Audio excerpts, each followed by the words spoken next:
All right, so we're going to learn about these two portraits of different women. So the first one is number 95. This is called The Virgin of Guadalupe. This piece is by Miguel Gonzalez, 1698, so the very end of the 17th century. Oil on canvas, which is on wood, and then it is inlaid with mother of pearl. That's the type of shell. And then pretty soon after, about 50 years later, you have the portrait of Sor Juana Inés de la Cruz by Miguel Cabrera. And this is oil on canvas. Remember, oil on canvas is now the standard of making art, the standard of painting at this point. All right, so what we're going to learn with this piece, the context and the content is basically the same, and that is talking about the story of her miraculous image. And we're going to hear Alma, who works at Minnetonka, talk to us about that. And then about the form, I mentioned this is inlaid with mother of pearl, and so that technique is called enconchado. Sounds like Despacito. Enconchado. Do, do, do, do, do. I don't know the words, but you know what I'm talking about.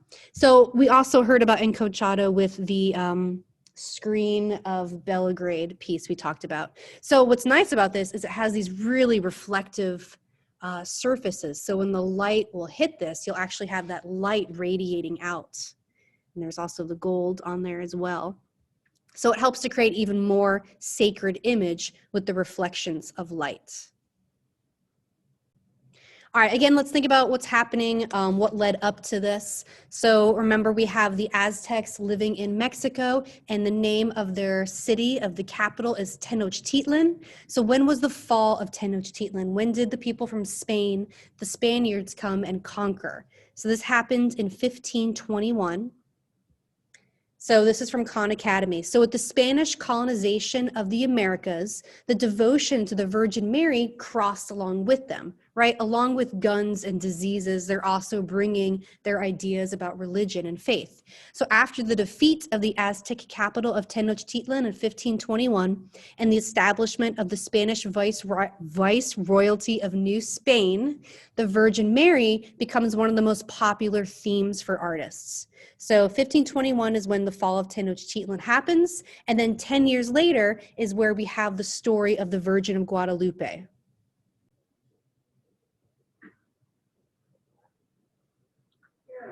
Hi everyone, my name is Alma. I'm a custodian here at Winnetonka. Hi everybody. I'm here to talk about Our Lady of Guadalupe's story. The story begins when Juan Diego, a very humble man, was crossing one of the hills, and the Virgin Mary Guadalupe appears to him and said, "Go talk to the bishop and tell him that I want my church in this hill." And he said, "They're not gonna believe me." And then she said, just go anyways. So he went, talked to the bishop. He didn't believe him. So he came back the next day and she appeared right there and he said he didn't believe me. So she said, "Okay, I'm gonna give you something so he can believe you." She collects some roses and put them in his sarape. I don't know how to say it. Like a cape. Yeah. Yes. And she put some roses and she blessed the roses and said, "Take these roses to the bishop." So he went next day. So he went to the church with the roses, and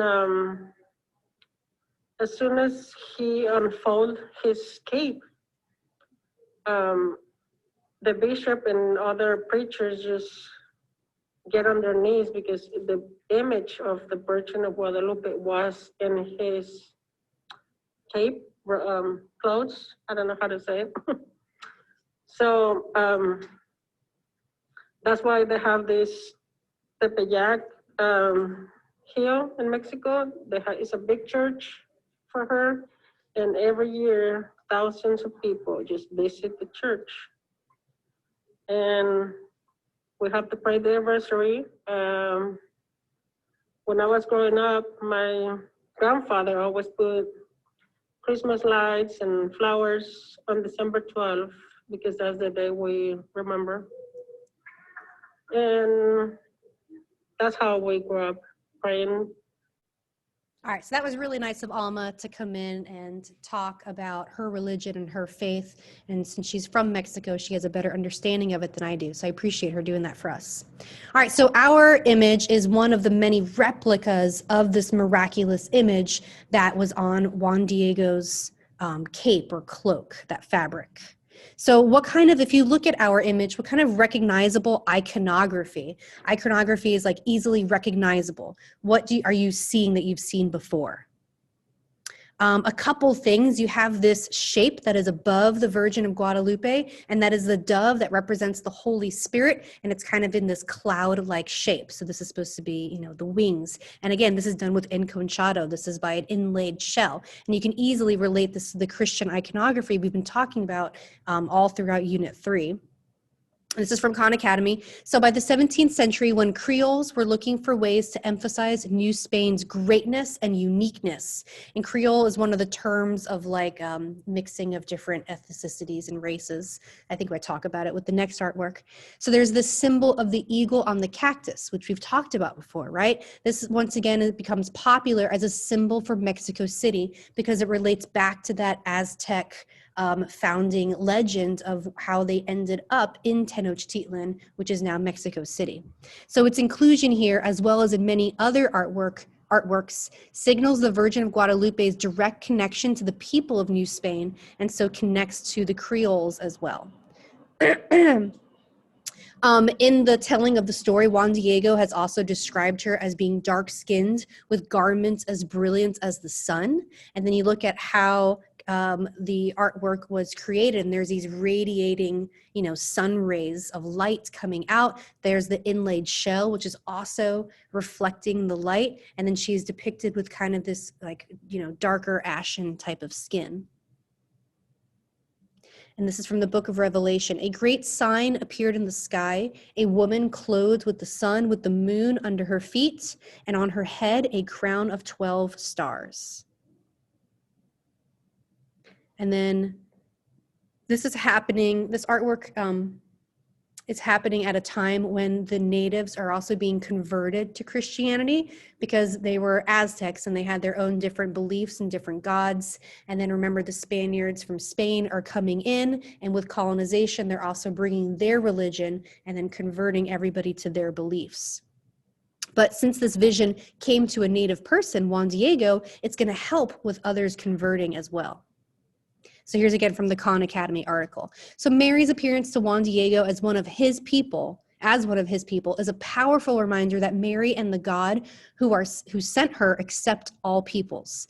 In the context of the sometimes rude and cruel treatment of the natives by the Spaniards, the apparition was a rebuke to the Spaniards and an event of vast significance for the indigenous population. While a number of them had converted before this incident, they now came in droves. So this really helped the converting to the religion. All right, some more iconography that we've seen before when we studied Christian art throughout Unit 3 is her floating in kind of this mandorla. We've seen Jesus be depicted in this type of almond shape. That's a mandorla. She takes the central space. And then the artists often include the narrative of the miracle in the four corners of the composition. There's a part of the story about her also healing Juan Diego's uncle, and that's not included in the four corners. But the other parts that Alma talked about is depicted in the four corners. So this is the iconographic language of the Virgin of Guadalupe. Overall, the function of this piece, it's portraying a founding myth for Mexico of their patron saint and a national symbol of Mexico.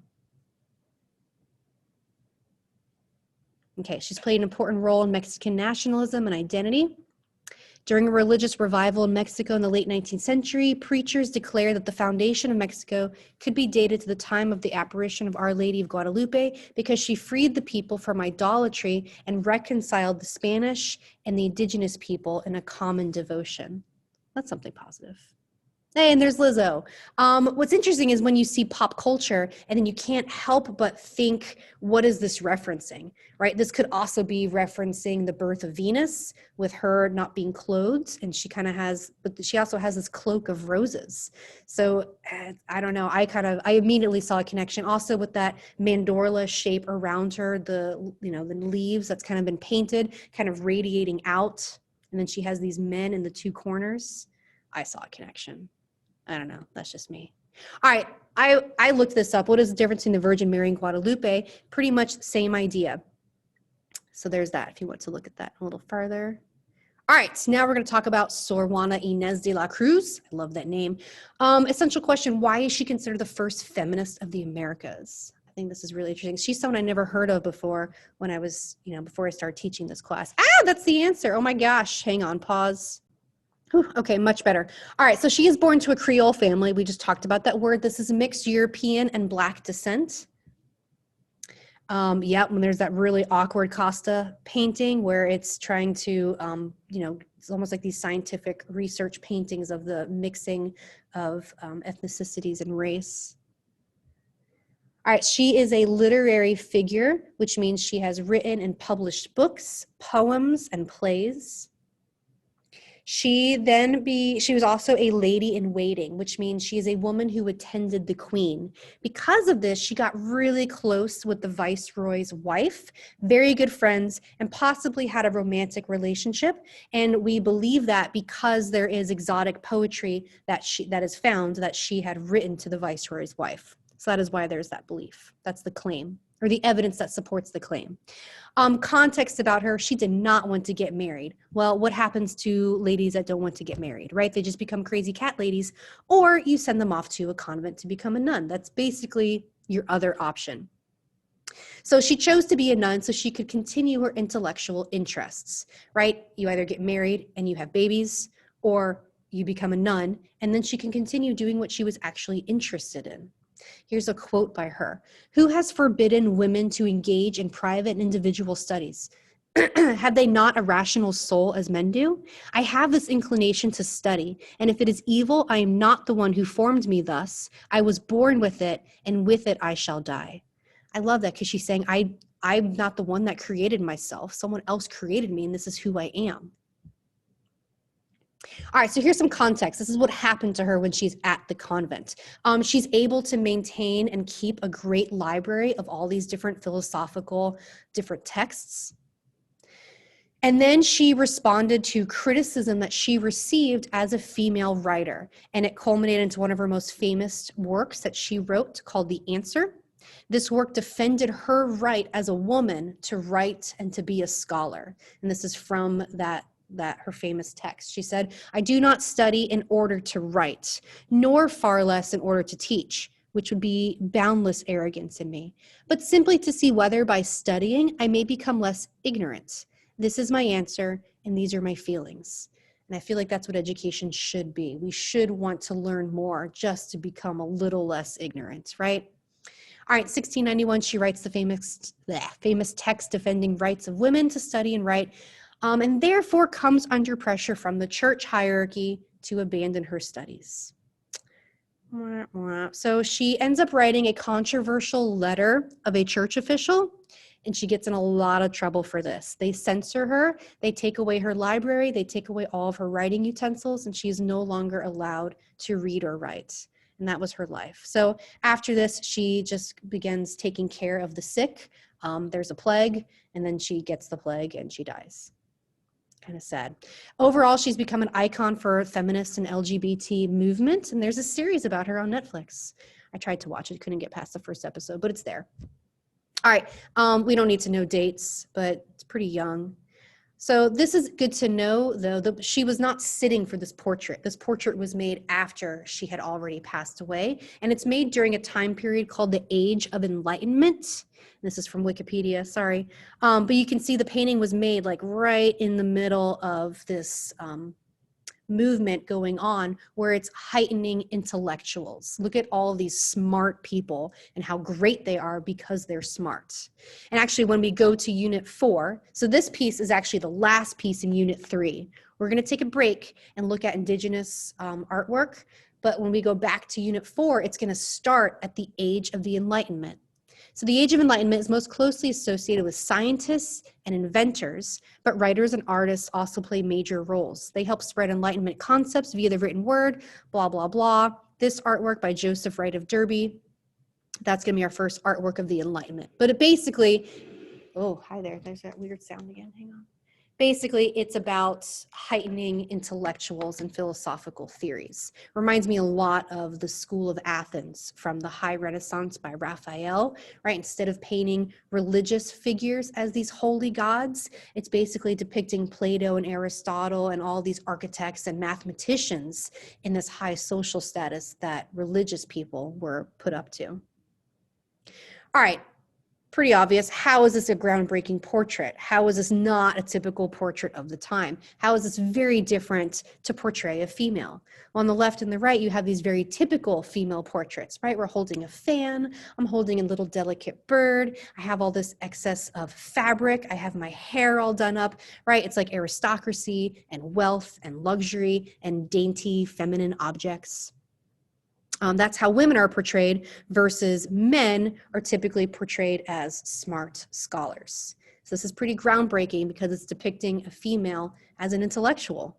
Hey, look at that. Now this has happened at one point before. What saint or holy person can you think of that would be writing in her journal while being pierced by a golden spear? Think really hard. Got it, that's Saint Teresa. Peter Paul Rubens, that is our Flemish painter from the Baroque that paints Marie de Medici with the gods, but he also took a break and painted Saint Teresa being pierced by the golden spear. Okay. Anyways, overall function, glorification of a Creole intellectual. Woo! All right, how has the artist Cabrera portrayed her? And where does inspiration come from? So she is portrayed as an intellectual. I feel like we've already said it, but you can write it down again. Inspiration has come from the idea or artworks of Saint Jerome. So Saint Jerome by Caravaggio, we talked about him with our Baroque. And then Titian, he is our Venetian Renaissance artist. But what do you see Saint Jerome having? Saint Jerome is writing, right? So just like she is writing. So the artist took inspiration from Saint Jerome because that's the patron saint of her religious order. She's actually right here flipping through a book, and this is text written by Saint Jerome. Escudo. All right, that is the nun's badge. What is that giant bling that she is wearing? That is escudo, which is the nun's badge. It's basically a big medallion, which is a painting worn below the neck. She's not the only one. Other nuns have worn this too. It'd be for a special occasion. And then can you tell what's being depicted on her escudo? So it's an image we've seen before, not that exact image, but the idea of the Annunciation when the Archangel Gabriel is coming in to tell Mary that she is about, this miraculous birth is going to take place. She's going to have the Son of God, kind of a big deal, right? So it almost puts us in the place of Gabriel interrupting her while she is reading, right? Because Mary is reading, you can see it, she's reading here. She's reading in our Renaissance piece, the Marode altarpiece, or the Annunciation triptych. What's the name of that piece? You know it. Mary is reading, and our Archangel Gabriel is interrupting her, just like we are interrupting Sor Juana Inés de la Cruz as she is reading. All right. What connections can you make between these two? Good job.